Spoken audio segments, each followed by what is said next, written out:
Gli hotel termali restano aperti, ma le restrizioni imposte dal nuovo DPCM e la paura per l'impennata dei contagi stanno mettendo a dura prova la resistenza delle strutture alberghiere. Il turismo è di per sé un flusso di persone e l'invito del governo a muoversi il meno possibile di certo non incentiva le presenze negli alberghi della zona termale padovana. Per di più, Svizzera, Germania e Austria, grande bacino di turisti per il nostro comparto termale, hanno inserito il Veneto tra le zone ad alto rischio ed impongono la quarantena al rientro.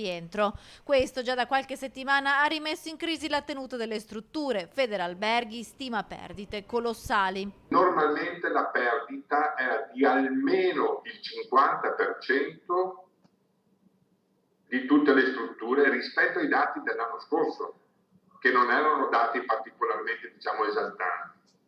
Oggi possiamo dire che possiamo andare dal 75-80% al 100%.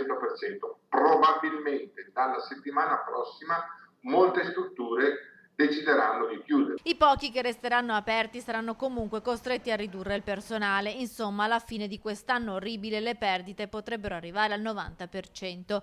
Attualmente i servizi, come le piscine, sono autorizzati solo per gli ospiti degli hotel, ma non per gli esterni. Alle strutture termali però è concesso fornire le prestazioni per le cure, come inalazioni o fanghi. Io qui faccio un invito ai veneti: se hanno desiderio di effettuare un ciclo di cure in un ambiente sicuro, dove tutti i dispositivi sono, predisposti, dove non abbiamo avuto in nessun albergo un caso di Covid dal 1° giugno ad oggi, possono venire tranquillamente a fare le cure termali, in alcuni casi anche a fare le inalazioni.